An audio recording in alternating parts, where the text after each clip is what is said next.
Hello students, ये video आप लोगों के क्लास 10th का साइंस का वीडियो है जो सेक्शन बी है। इससे पहले मैंने सेक्शन ए का वीडियो बनाया था जो 1 से 7 क्वेश्चन अति लघुत्तरीय प्रश्न था, और इस बार जो वीडियो बन रहा है वो लघुत्तरीय का है जिसमें आपको 7 क्वेश्चन का जवाब में है। 7 क्वेश्चन है, 7 क्वेश्चन में 5 क्वेश्चन के जवाब देने हैं। चूँकि मैं आप लोगों के लिए रिविजन के लिए बना रहा हूँ इसलिए 7 क्वेश्चन के जवाब देंगे, 7 प्रश्न का जवाब होगा, इसलिए आप इस वीडियो को अच्छे से देखिए, ठीक है। और अगर आप चैनल पर नए हो तो चैनल को जरूर सब्सक्राइब कर लीजिएगा।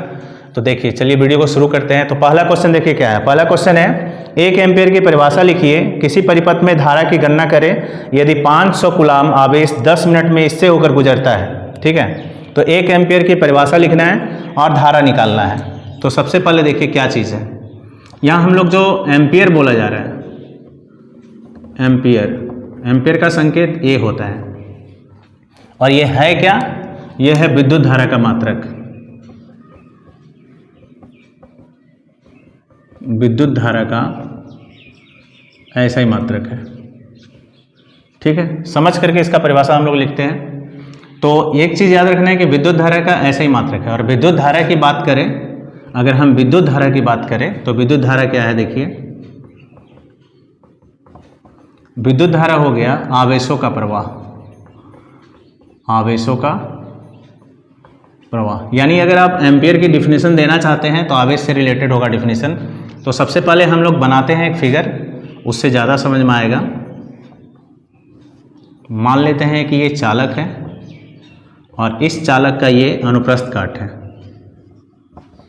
ठीक। इस अनुप्रस्थ काट से ही धारा प्रवाहित होगी, ठीक है।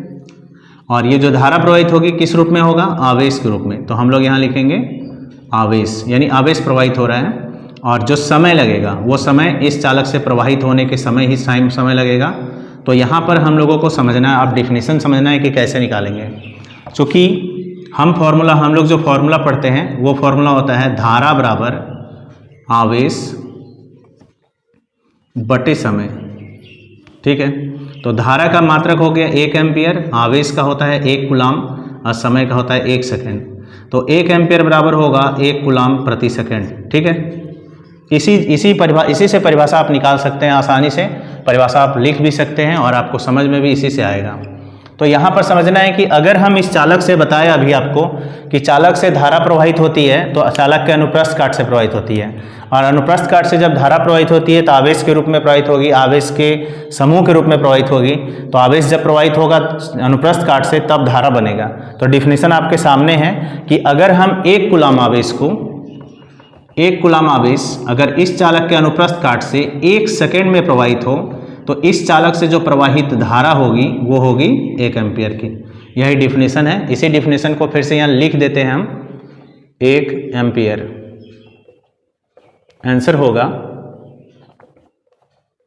आंसर देखिए, यदि किसी चालक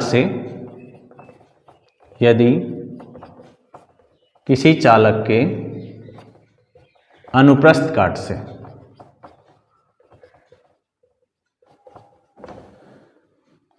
1 सेकेंड में 1 कूलाम आवेश प्रवाहित हो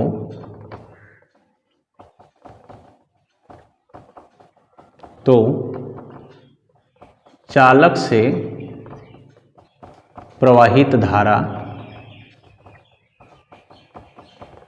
1 एम्पीयर कहलाती है, ठीक है। बहुत आसान डिफिनीशन है।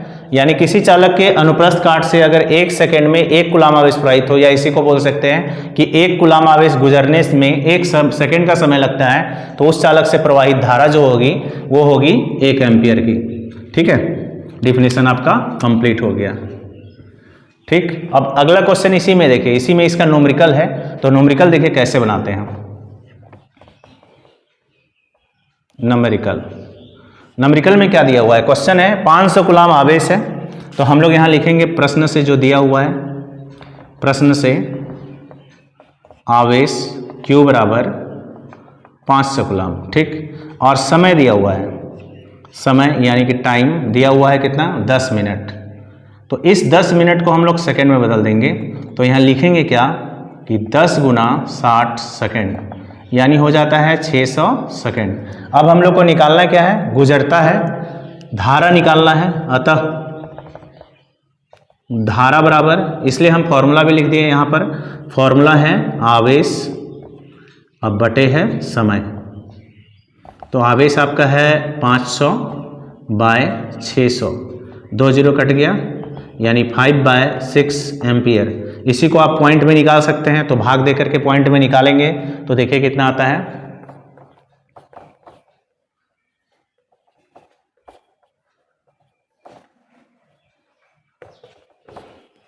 तो होता है 0.83 एम्पियर आंसर। ठीक है,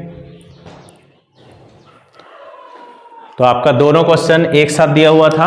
ठीक, दोनों क्वेश्चन का आंसर आपके साथ सामने है। अब अगले क्वेश्चन की तरफ चलते हैं। देखिए दूसरा क्वेश्चन क्या है, पहला क्वेश्चन है देखिए कि किसी तार का प्रतिरोध उसके अनुप्रस्थ काट क्षेत्रफल में परिवर्तन के साथ किस प्रकार परिवर्तित होता है। तो यहाँ पर क्या आंसर है, देखिए ये तार है और ये वाला हम बताए अभी अनुप्रस्थ काट, इसी को बोलते हैं अनुप्रस्थ काट।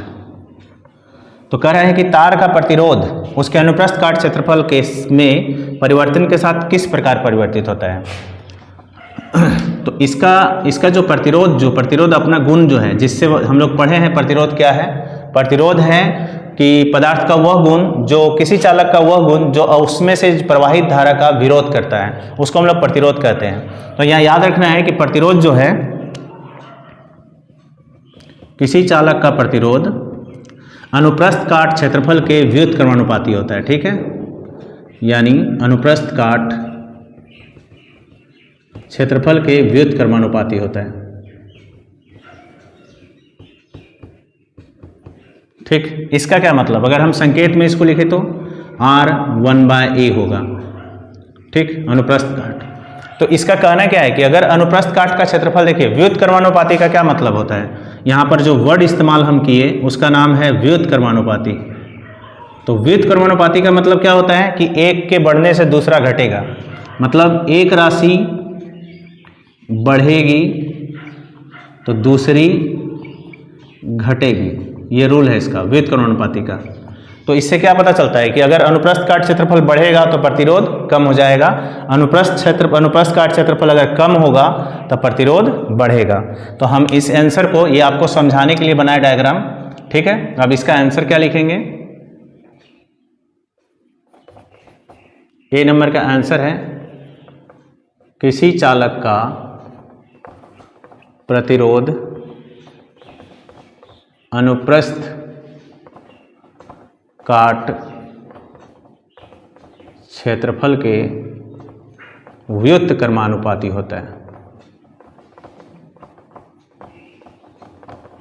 है, अर्थात अनुप्रस्थ काट में वृद्धि होने पर प्रतिरोध में कमी होगी। ठीक है, पहला डेफिनेशन कंप्लीट हो गया। ठीक है, अब अगला क्वेश्चन देखिए क्या है, किसी चालक का प्रतिरोध किन कारकों पर निर्भर करता है। इसी से रिलेटेड दूसरा क्वेश्चन भी है। तो 9 का बी देखिए क्या है,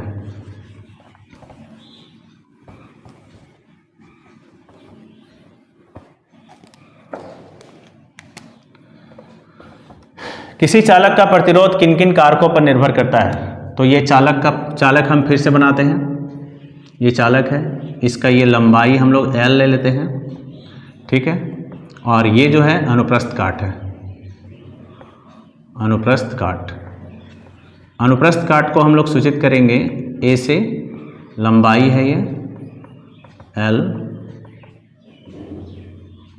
तो किन किन कारकों पर निर्भर करता है, तो कारक समझना है। पहला कारक देखिए, पहला कारक क्या है कि इस चालक का जो प्रतिरोध है, प्रतिरोध दिखाई नहीं देगा, मतलब लंबाई अनुप्रस्थ काट क्षेत्रफल हम लोग देख सकते हैं। प्रतिरोध क्या है, गुण है। हमेशा आप लोगों को याद रखना है कि ये गुण है, ये जो है महसूस किया जा सकता है, उसको निकाल करके पता किया जा सकता है कैलकुलेशन से, ऐसे आप उसका प्रतिरोध देख नहीं पाते।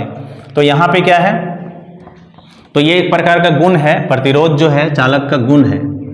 इस चालक के गुण के बारे में कह रहा है, क्वेश्चन में कह रहा है कि किसी चालक का प्रतिरोध किन कारकों पर निर्भर करता है। तो पहला देखिए क्या है, किसी चालक का प्रतिरोध उसकी लंबाई के समानुपाती होता है। समानुपाती का मतलब क्या, पहला है कि प्रतिरोध लंबाई के समानुपाती होता है। इसका मतलब क्या, इसका मतलब ये हो गया कि अगर हम प्रतिरोध में लंबाई, अगर किसी चालक की लंबाई बढ़ेगी तो उसका प्रतिरोध भी बढ़ जाएगा। ठीक है। दूसरा, ये जो है अनुप्रस्थ काट क्षेत्रफल के व्युत्क्रमणुपाती होता है। व्युत्क्रमणुपाती वर्ड में क्या होगा कि वो बटा में लिखते हैं, समानुपाती ऊपर लिखते हैं, बटा में नहीं लिखते। तो यहाँ पे क्या है कि प्रतिरोध अनुप्रस्थ काट क्षेत्रफल के व्युत्क्रमानुपाती होता है। ठीक, यानी अनुप्रस्थ काट क्षेत्रफल बढ़ेगा तो प्रतिरोध घट जाएगा। ठीक, उसके साथ घटता है। तीसरा है इसका प्रभावित करने वाले कारक जो तीसरा है, यह पदार्थ की प्रकृति पर भी निर्भर करता है। पदार्थ मतलब चालक जिस चीज से बना है,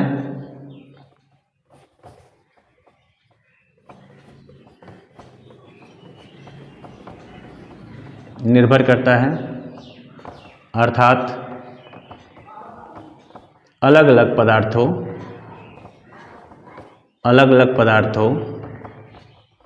का प्रतिरोध भी अलग अलग होता है